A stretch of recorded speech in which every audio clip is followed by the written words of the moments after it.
All right, everyone, welcome back to another episode of the Limitless Leadership Podcast. As you know, before we get started, like, click, comment, share, do all the things you need to on social media to help this podcast impact people and build leaders. And I'm joined by another leader today, new friend of mine. Our guest today is a professional facilitator for a number of brands. He's going to share all those brands with us. Our guest is Mr. Frank Ziede. Frank, thanks for being here. It's an absolute pleasure to be here. Thank you to you, and thank you for your audience to taking the time to listen to two dudes talk. Yeah. Well, hey, man, we that's what we do on this show. And so that's what we're going to be doing for the majority of this episode. But first, you're going to be the first dude to be talking because I'm going to ask you to share who you are, what you do, and how you do it. So the floor is yours, my friend. This episode is brought to you by Limitless Leadership because great teams don't happen by accident. They're led on purpose. If you're tired of wearing all the hats, putting out fires, and wondering why your team won't step up, Limitless Leadership is for you. They help leaders transition from player to coach who develop people and multiply impact through in-person or online leadership training like the Limitless Leadership Blueprint or their Roots to Results coaching method. Their services are designed to help you tap into unrecognized potential to achieve limitless results and help you create safety and trust in order to provide clarity and direction. So if you're ready to stop managing chaos and start leading with purpose, head to limitlessleadership.co to book a complimentary discovery call today. Yeah, so my name is Frank Ziede. If my last name seems hard to pronounce, just think of the baked pasta, baked Ziede. I've been a professional facilitator and trainer for almost the last, 25 years. And I've worked for brands like BMW, Mini, Jaguar, Land Rover, Honda, Kia, Acura, Nissan, Lexus, and Rivian and Polestar and Tesla, and you name an automotive brand, I probably dealt with them in some capacity as a professional trainer. And that's awesome. Training their sales and their service staff and technicians on really how to be nice people. There's a skill set that we train on the sales process, service process, technicians, diagnosing problems, all those things. But there's a mindset, and the mindset stuff is what I've been graciously blessed to be able to work on. Yeah, I did some tech conversation like product knowledge and those types of things about how cars work and technology early on in my career. But most automotive manufacturers started to bring up the regional product trainer role. And so there wasn't a need for us to know every switch and dial. But the big need that we found, especially after COVID, is this workforce keeps coming in and we need to work on soft skills, which are, real, and they're anything but that, right? These are the really engaging emotional skills that people need to be successful in business. So, but then I branched out probably in the last 10 years more to leadership, customer experience, employee experience, work for brands like Amtrak and Northrop Grumman and Coach and Sub-Zero Wolf Cove. So beyond the automotive industry, just into industry. And I love what I do every single day. I didn't know what a facilitator was. My mentor found me like I said, over 20 years ago in a hallway after 2 days of a facilitation boot camp. And he was like, I have the job for you for the rest of your life. If you listen to me and follow my instructions, you'll have to turn down work. And I called him 2 days later and I was like, okay, what do I do? And it's been a pretty amazing journey. So I'm now an author. I have a book coming out this summer. I do a ton of work on LinkedIn, but my key thing is just trying to make the world a better place. For employees, for customers, for leaders. Why not? Why not work on that? Hey, man, I feel like that's the way it should be. A lot of what you just shared falls in line with the connection side of things, but unfortunately, a lot of leaders are very focused on the content side of things, and I believe that is connection before content. It's the name before the job title. It's people before process, people before profit. So being able to focus on the connection before the content, and furthermore, dig into the leadership mindset. I think that's important. Whether you're doing leadership coaching, whether you're doing cryptocurrency trading coaching, you're doing underwater basket weaving coaching, it starts with mindset. A lot of what we do, a lot of us, we're operating under limiting beliefs. These are perceived limitations that we're operating under. So mindset is incredibly important. I'm curious, what does it look like from a facilitator standpoint for you to dig into mindset before you get into any of the content, any of the product knowledge, any of the car stuff, if you will? Like, what does it look like for you from a facilitator standpoint to get into mindset and connection and all those good things that you and I both know and love? Well, one of the big things is you have to make sure that your group of participants is actually participating. So if people Okay. come into a training, they come into an event. I saw that you've done speaking things, and if they Mhm. get there, I've just launched this thing called Facilitation Fridays, where every Friday I'm coming out with a 60-second tip about here's what facilitation is. And the very first one was lecture is not learning. Mm. Telling is not teaching. It's Yes. it's useful for some people, but if you look at it, the overwhelming amount of scientific research and evidence, experiential learning is the best type of learning. Never do for a participant what they could and should do for themselves. So getting them in the sandbox, getting them engaged is at the heart of real learning. It's what we do Yeah. with children. I was thinking the If you, exact same thing. Yeah. yeah, My wife and I have 4 kids, and as you're sharing that, I'm like, yeah, that's the way we try to teach our kids as well. yeah. And So, people are like, well, they're adults now. They're 40 years old. They should be able to sit there and, listen to you for 8 hours. No, they shouldn't. They yeah. can't. The human Yeah. brain is not built that way.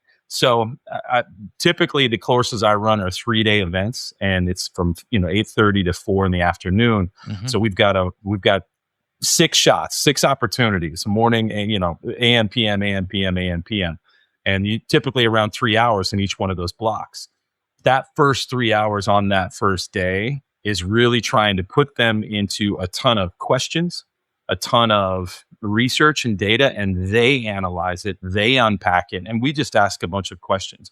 Why does any of this matter? One of my first questions, one of my first modules is, why are we even talking about emotion? We're in the car business. What Yeah. the hell does this matter? Why, right? Just move the metal, sell the cars, fix the car. Your car broke, I fix. You take, you leave, you give money. I call it the caveman mentality, Yeah. Yeah. right? And what I'm reassured by is there's always about half the group who's like, oh, no, emotion matters. And I will tell me why. Yeah. And so instead of me coming at them just saying, this is why I'm really, really big on not being the expert, because being the expert sort of makes people feel like they're not, and therefore they're That's not right. allowed to speak up or question your authority. So that's why you say facilitator. I'm just as a guide. I'm Yeah. your Sherpa through this conversation. And here's a bunch of questions. Tell me what you think. And great facilitation is when they start to teach you the content that you want taught. Yeah. Man, Frank, And you just shared a lot of amazing things that I 100% believe in. It's funny because just this week, on 2 separate conversations I had, for whatever reason, the topic of expert came up, and I share with them like I don't view myself as a leadership expert, even though I do leadership coaching, training, and speaking. I'm not a leadership expert because I always think like a rookie, and I have a long way to go and a long way to grow, and I'm committed to being a lifelong learner. But I like how you broke it down, where it's like if I call myself the expert, that might subconsciously make them feel like they're not. And the reality is, what you described in terms of facilitation is the same way coaching really could and should be, which is asking a lot of questions and helping potentially shift perspective if necessary. Because with perspective, the way that we view things and drives the way we do things, here's a perspective that I want to share with you. And I know Yeah. you'd appreciate this as a facilitator. As a facilitator myself, what I often say is that there are 3 different types of training attendees that I see, which is the vacationer, the hostage, and the sponge. And you already know like who these are. The vacationer is the one who they're there, like they were told to be there, but they're there, they're out of their environment. They might take notes, they may not take notes. They're just kind of, like they're okay, right? Yeah. The hostage are the ones who are sitting back, arms crossed. They're there because they were forced to be there. They don't want to be there. I mean, just absolutely not going to be taking notes. And of course, we all know what the sponge is. And I love, as a facilitator, I love nothing more than being able to convert the hostages and the vacationers to the sponges. I'm sure, and just in the short time that you and I have been chatting, I know that you are really good at this. I'll ask you, how do you convert the hostages specifically to the sponges? It's no secret in our industry that speed of service sells. As our world moves faster, instant gratification isn't a want, it's an expectation. It's proven that the faster you communicate with your guest after they hand over their keys, the higher your close ratio and ARO is. This critical window is called your golden hour. And let's be real, it's hard to achieve when you're buried in essential tasks. That's where Golden Hour Garage comes in. By partnering with their team of industry professionals across the US, you can truly own your golden hour. Golden Hour provides a virtual estimate building, extended warranty, fleet claim processing, loaner advisors, and hands-on partner support, so your team can focus on the guest experience and profit growth. Book a discovery call today. Limitless Leadership listeners receive 10% off their first 3 months. All right, leaders, whether you're running a shop, leading a team, or leveling up in your career, you know details matter. And if you're like me, that includes keeping your beard on point. That's why I trust the Bearded Brotherhood. Their beard oils, beard balms, and mustache waxes, among other, are made with all natural ingredients, no junk, no shortcuts, just top-tier quality that keeps my beard looking sharp and feeling great. And let's talk scents. Whether it's their best-selling Woodsman or my personal favorite, Lone Stranger, the Bearded Brotherhood keeps me smelling fresh and my beard stays soft all day. If you take your beard game seriously, this is the stuff that you need. And because you're part of the Limitless Leadership podcast family, I've got a deal for you. Just visit thebeardedbrotherhood.co/lead15 to grab your favorite products and get 15% off in the process. Because a great leader deserves a great beard. Now, back to today's episode. Real quick, I did a podcast earlier this week with a guy named Jeff, and it's going to come out in a month or whatever. But he said the line, "This is the best mandatory training I've ever been to," and that's kind of what you said you want to hear, right? That's right, the best thing you can get. Yeah, I would say number one, I've come to realize now after doing this for so long, there are some hostages you cannot save, and those are people who it's got nothing to do with you. They are well steeped in trauma. They don't know what that and I don't think they're intentionally trying to target you. They just, their job sucks or their leader sucks or their marriage sucks and they got to be here for several days. And their fear and uncertainty is just manifesting itself in your direction. So I try not to get focused in on that. I remember one time I was in New York, Manhattan, doing a training for, I think it was Acura. And there was this big burly guy. I'm in New York and he's like straight out of, Hoboken, or Brooklyn. And he is just hitting me with heckles as best he can. What about that? That's not I don't know about that. That one's not going to work.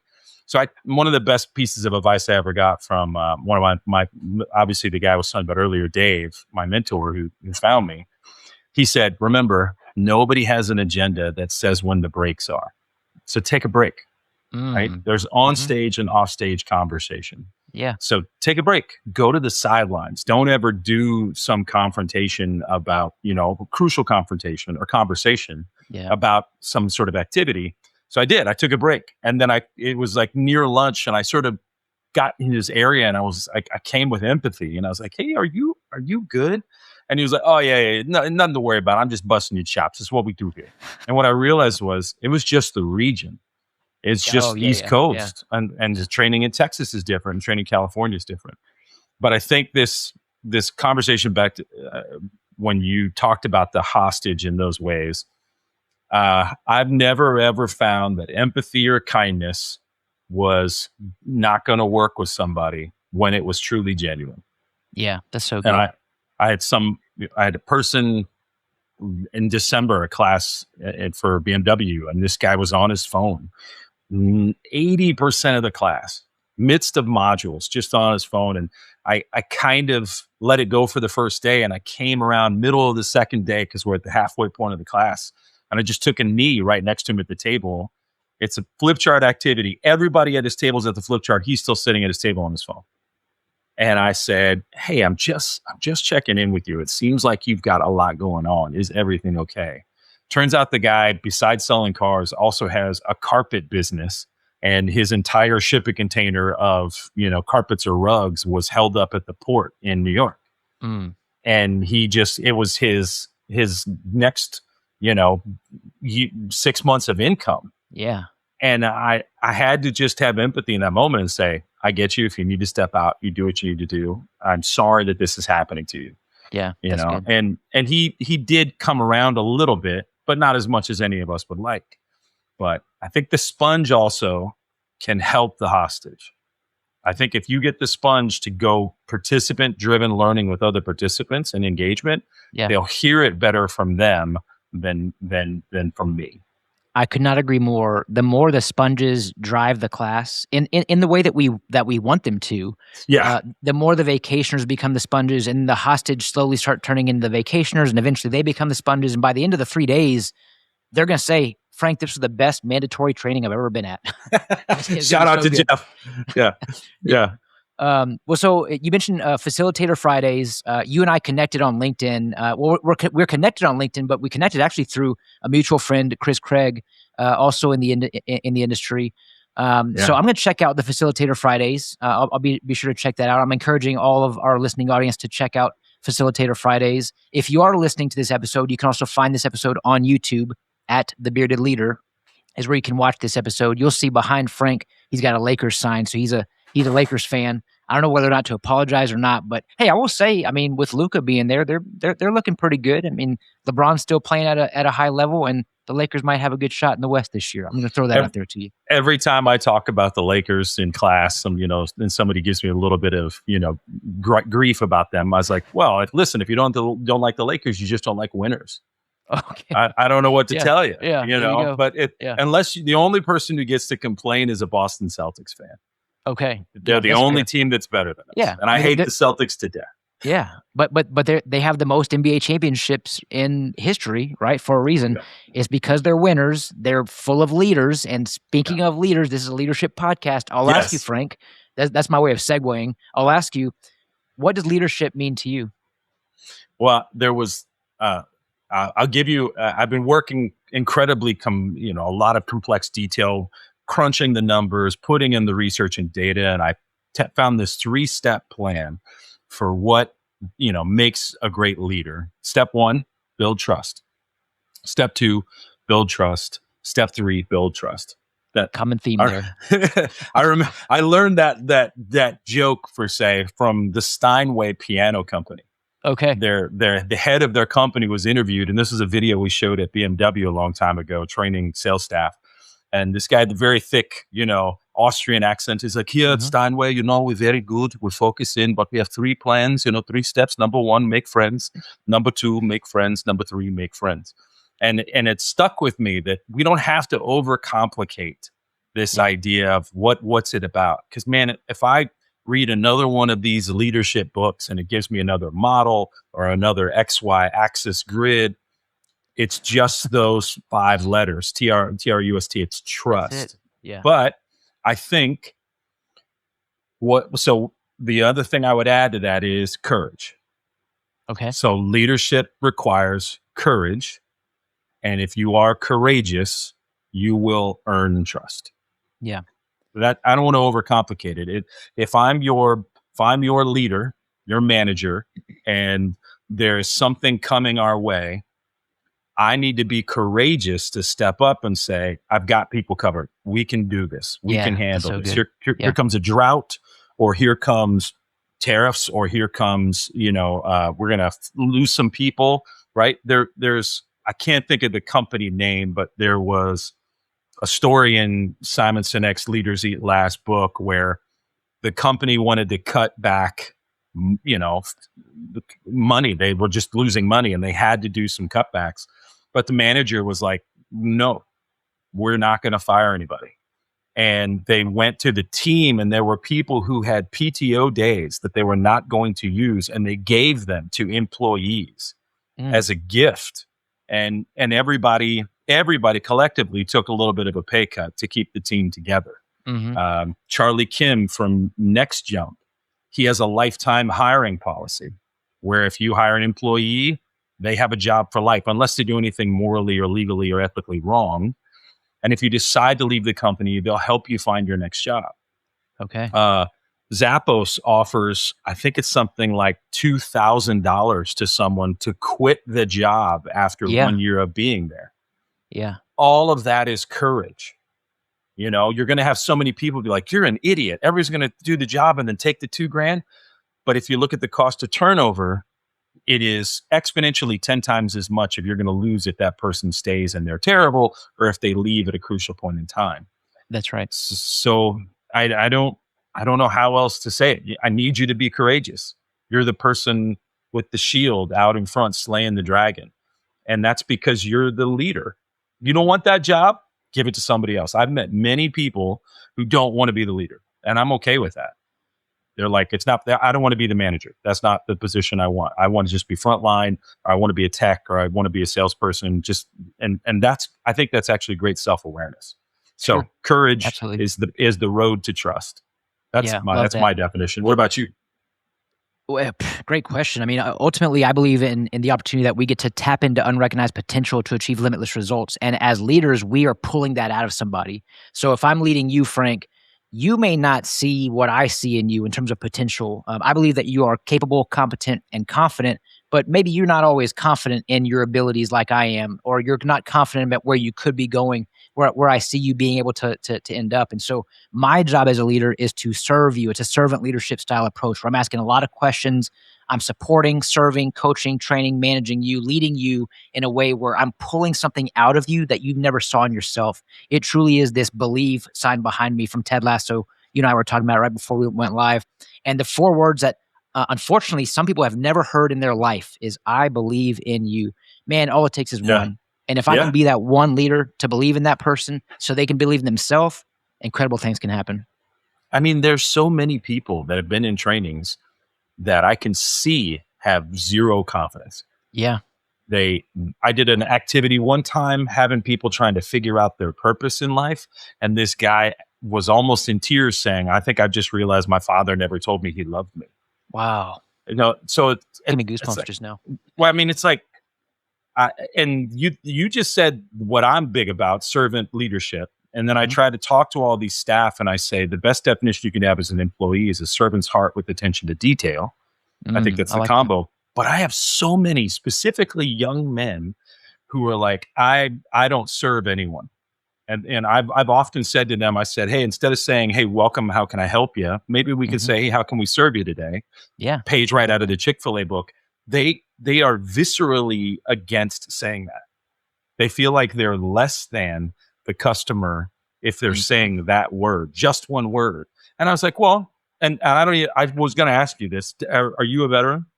I'm a veteran. Yep. Yeah, Mhm. you just got the look. I'm just gonna put it out there. You got the Yeah. tats and Yeah. you're fit. But why is it not, why is it negative? But then when we say to a veteran, thank you for your service, Mm. why Great point. why is that, oh great? Because it is, but why can't you say I can be of service? And Yeah. so I think That's there's a great question. I think there's ego. I think ego is just there. And there's a lot of people who've been hurt. They're at the natural defense mechanism, all that stuff. But we gotta let that go to start even as an employee to be serving others so that when we get to leadership, we're ready to do it. I think you just said a key word too. It's ego, which might be the opposite of humility. I mean, when I'm thinking about how we connect with people, we connect, in my opinion, through authenticity, humility, and vulnerability. And there's a famous quote from, I believe, C.S. Lewis. He said, "Humility is not thinking less of yourself; it's thinking of yourself less." So it doesn't mean that I'm going to think less of myself if I'm serving others. This Yeah. is a privilege. This is an opportunity. This is a gift to be able to serve others. And you and I both know, Frank, the more you serve, like we don't get to give. Sorry, we don't give to get, but we get to give. Like Yeah. we're not serving in order to receive. We're not giving to get something. But hey, man, it's gonna come back around in different ways, Yeah. forms or fashion. But ultimately, like if I'm ever describing servant leadership to someone, I'm first starting with this concept of like what I was used to as a veteran in the Air Force. I'm a veteran, but of the Air Force, and Yeah. it was positional leadership. So you have boss at the top and you have employee beneath boss. Well, let's Mm. change boss to leader, and we're going to change employee to team member, and now we're going to Mm. completely reverse them. So now team member is on top and leader becomes servant leader, because now as a servant leader I am serving, supporting, guiding, influencing, investing in, pouring into this person. Like my job is to lead people because the Yeah. people are now leading the processes. So that's why I like to say leadership is truly a full-time job. But I Yeah. know that you know this, Frank. Like there are people who you work with and who you serve who are formal leaders, but they also have responsibilities of folks who they are leading. So they could be selling, they could be doing workflow, they could be dispatching, they could be doing all kinds of things. Oh yeah, and they're formal leaders of all these team members as well. That's a tough spot to be in, to be an effective leader. Yeah, leadership is exhausting. Leadership is selfless, and leadership is lonely. Mm. So sign up today. Are you excited? That's Right. right. But Yeah. the thing you have behind you there, the word legacy, is, I think, the payoff. And Mhm. legacy is a little bit of an illusion, right? This little statue right here is Marcus Aurelius. In 1,000 years, none of anything we're talking about will matter. Mhm. But we're in the present moment, and your legacy can be something that actually I think can be seen. You can see an employee that you lift up, like you said, you raise up. Mhm. That person can get married and have great kids and become a great leader to them, or they can start their own business. These are things that it's a bigger, higher goal. I think is the best kept secret, that if I'm selfless, so much comes back to me and it's Mhm. authentically given to me instead of me trying to That's right. sell anything to anyone or gain anything from anyone. A little Yeah. side note, the 48 Laws of Power by Robert Greene. I Yeah, hate yeah, the yeah. book. Hate the Okay. book. And I argue with people all the time. They're like, Yeah. because there's one, I got to like law, I don't even know what it was, 37 or whatever. And it was take credit for other people's work. And I was like, no, No, that's not a yeah, law yeah. of power. Now, if somebody was like, well, maybe it's what you should be aware of. Maybe you should be fearful that there are people who work like this. And I was like, well, then let's call it the 48 cautionary tales of power. Okay. I Because like that. I'm not Yeah. going to do that thing. I'm a selfless leader and I'm Yeah. just focused on what ethically is right. But a quick story for you. I was doing a big keynote for Amtrak, 300 people. I'm looking at the audience. I'm 80% through my time, maybe 90%. And I'm trying to come with the hard leadership pieces at the end, Mhm. right? That, fearless leadership is not a real thing. All leaders are afraid. That's why it requires courage. And I say this line that I learned from Gary Vee a long time ago, which was, you don't work for your employees. I mean, sorry, your employees don't work for you. You work for them, Yeah. right? Which I agree They're on with. the front. Yep. They're on the front lines, Uh-huh. not you. You're in the watchtower. Yep. But your job is to serve them every single day, not the other way around.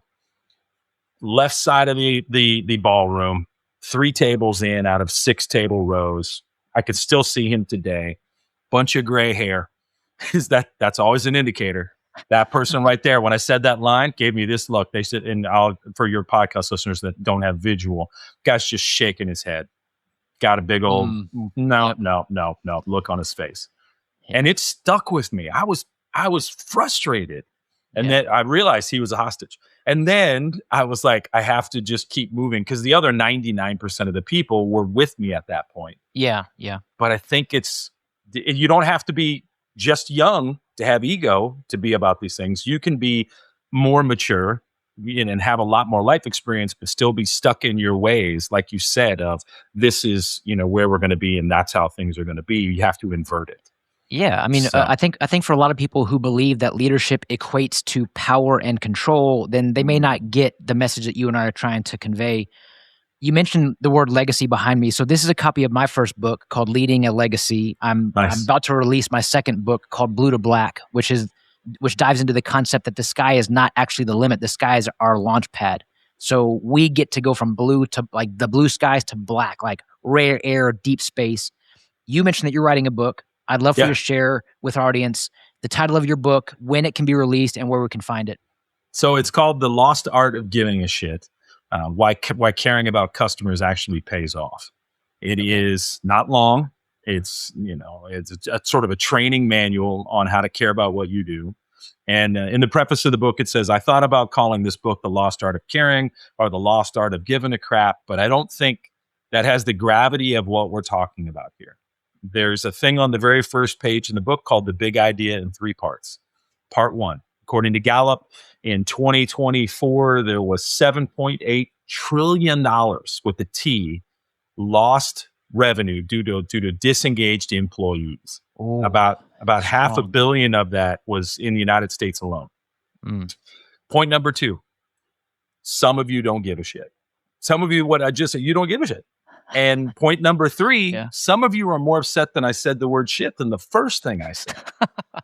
And it's like, Yeah. where are our priorities? We all want an employee who is engaged and motivated and Some leaders are like, if they could just be a better employee, I could be a better leader. It doesn't work that way. It doesn't work that way. Yeah. And so it comes in 5 chapters. Either you do or you don't give a shit, right? You need to be honest with yourself. The second one, if you don't, figure out why. There's probably, in my 20 plus years of doing this, you have some unresolved trauma. You have something, like you said in the very beginning of this, you have a limiting belief that makes you feel like you're not good enough or nobody gave a shit about you. So as a result, why would you give a shit about anybody else?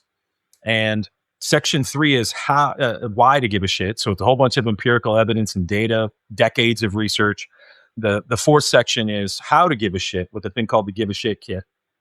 And section 5 is people who do. So it's real life examples, I think about 9 or 10 stories, either from multi-million-dollar companies or just one is my story about my wife, examples of what this can look like. And so it's a call to action. It's just many people. I've read all these books behind me. Well, not all. There's 2 or 3 I haven't, very small ones. But a couple of these I've really read, back to like Start With Why from Simon Sinek, New York Times bestselling book, right? Yep. Let's figure out your cause and effect, your why. What I've experienced now after doing trainings with probably over 10,000 people, I can't get you to dive into those deep psychological concepts until you can either admit to me that you do or you don't give a shit about the job you do. And that's it. Let's start there. Yeah. Because I found there are some people who are hostages, not in even a classroom setting, just in their own life. They're just like, no, I don't. I was like, okay, that thank you for admitting that to me. Now let's talk about why. Why don't you? Because you should. There are holistic, psychological, financial, spiritual benefits to actually caring about what you do every single day, living a life with purpose. I know it sounds corny, but just because something's corny doesn't mean it isn't true, right? So what is holding you back? Yeah. And so that's what it's about. When's it coming out? Right around summer. Sometime probably in May. Okay. Excellent. So, yeah. Well, great. So, you mentioned something that's really important. So $7.8 trillion in lost revenue because of disengagement. And I love that you touched on this, and here's why. What we know is that, in fact, according to Gallup as well, 77% of team members are disengaged at work. And they're disengaged because they don't feel seen, they don't feel heard, they don't feel valued, understood, respected, cared for, loved, all the above, right? So what we know, and you and I think hopefully you'd agree with this, Frank, like, connection creates engagement, and engagement increases performance. So if we want to increase performance, let's shift our focus from the KPIs and the sales, which, by the way, are important. I don't want to make it sound like they're not important. We're gonna study and train on the sales processes, but let's shift our focus from the KPIs and the numbers to the people, and make the connection with the people to create engagement. Because conversely speaking, 80% of people will tell you they're fully engaged when they receive meaningful feedback at least once per week, and that can be in the form of a quick 5-minute conversation. So I love that you're releasing this book. I'm absolutely going to be on the lookout for it. I can't wait to get a copy in my I will send you a copy. Come on. Of course. Thank you, my friend. And I'll send you a copy of Blue to Black as well. And before we go, I do want to ask you the second question I ask every guest on every episode, which is, Frank, what is the best advice you've ever received from a coach or a mentor? I thought you just told me, the best advice. I'm sorry to hesitate, but it's a really good question. And I've heard so many different things for so long. I think it's an amalgamation of 2 or 3 different mentors kind of saying the same thing in different ways, which was, it's not about you. And I have suffered from imposter syndrome, like many people. I will probably today at 3 p.m, my typical regular imposter syndrome appointment. And I've had, people get frustrated with me, or something goes wrong, or I feel like I've made a mistake, and this and that. And wise people who I trust very much and I know love me have come to me and said, hey, this is not about you. You're fine. Keep doing what you're doing. Be your authentic and genuine self. This is something else.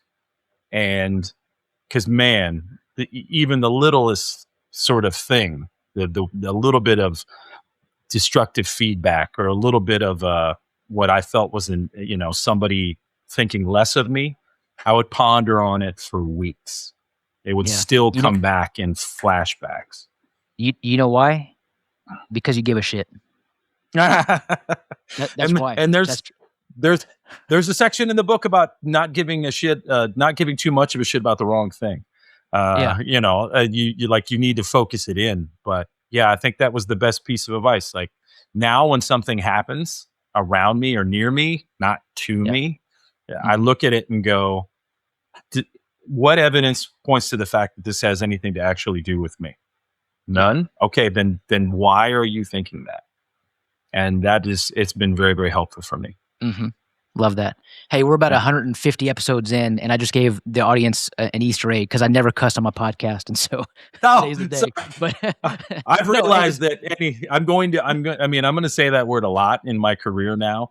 But it's also letters, and it's not letters. It's a $, a hashtag, an exclamation mark, and a plus sign, and each one of those is a symbol that represents sort of the mindset of what we're doing. That's cool. Well, what's interesting is I was facilitating a training years ago, almost a decade ago, and had an attendee come in. He was a franchisee for an incredible organization, and he was like, you know what? I want my team members to have some gas. And yes. Gas. And he was like, I want them to give a shit. That's what he said. That's right. Okay, I can get on board with that. So anyway, Frank, man, I really appreciate you being here. Really pumped for your book, pumped for you. And hey, Facilitator Fridays, if you're listening or watching this episode, be sure to tune in and check out Facilitator Fridays and Frank Ziede on LinkedIn, on Facebook, on Instagram. Help the audience know, where can we get in touch with you, Frank? I have a website. For the first time in 22 years, I realized I need one of those. It's ftzinc.com. So it's me incorporated, ftzinc.com. You can find contact information there, but LinkedIn is where a lot of my I decided 3 years ago that that's where I was going to pour my heart and soul into. And I do every day. I have an Instagram page, but that's only for filmmaking. And then I have a Facebook page, but that's really only for family stuff. So I don't put those things on there, but I'll share this thing everywhere. But yeah, LinkedIn and my website are the two main areas of focus. Excellent. And you're killing it on LinkedIn, man. I really appreciate what you do on LinkedIn and how you do Thanks. it. And I enjoy watching watching your videos that I have seen, and then checking out the posts that you make. And I'll be tuning in on every Friday. I'll be sure to make sure. Make sure. There you go. That's a lot of suring happening. That's a t-shirt right there, man. Be sure to make sure. Otherwise, you're not going to be sure. That's right. All right. Hey, man. Well, thanks again. And thank you, everyone, for tuning in to another episode of the Limitless Leadership Podcast. As you know, we look to tap into unrecognized potential to achieve limitless results. So thanks again. Have a great day, everyone. Don't forget to smile today. Tell your loved ones how much they mean to you. I'm Josh Parnell, reminding you to keep leading well.